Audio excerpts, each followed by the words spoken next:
Geçer o geçer. Bu geçmez. Asıl bu geçmez ya.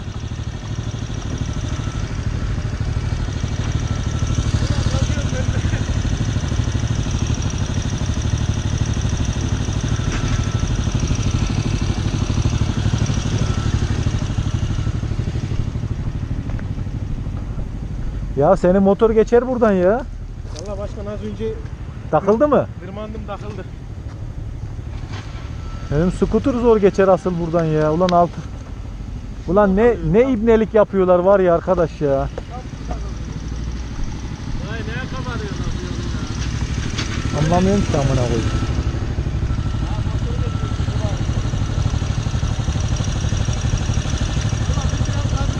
Vallahi bu değer gibi geliyor bana da. Hadi bakalım.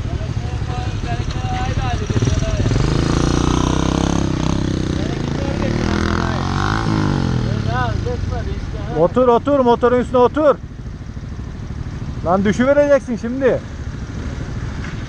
Ben de vursaydım aslında. Birader. Motoru oturman lazım, ayağa kalkma. Kalkma ya. Ayağa kalkarsan geçmez. Tamam. Otursan geçecekti motoru bak. Sen hiç cross yapmadın herhalde.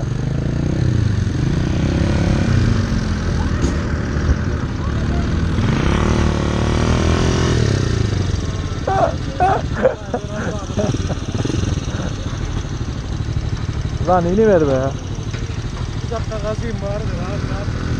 Geçelim. Dur. Abi dur. Gaz verme. Yavaş. Değiyor mu? Abo. Değer. Oturuyor abi. Değer abi. Hadi seni kahve geçirdik de. Belki geçer. Biz nasıl geçeceğiz?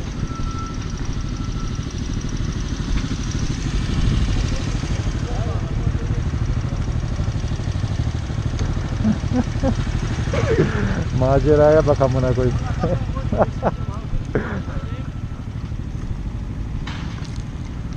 Ulan var ya. Bir de sen burada ya.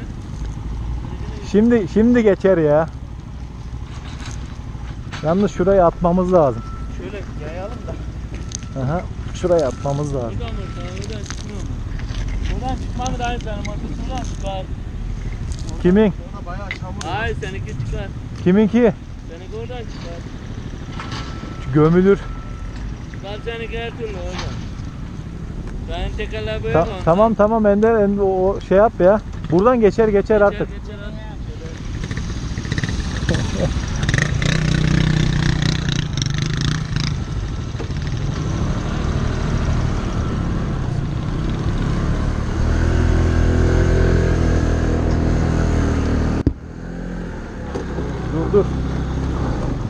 Dur. İn şimdi in. Hadi görüşürüz. Sen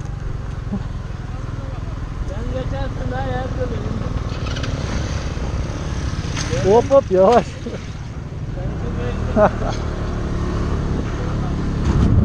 Maceraya bak ya. Her yerimiz macera amına koyayım.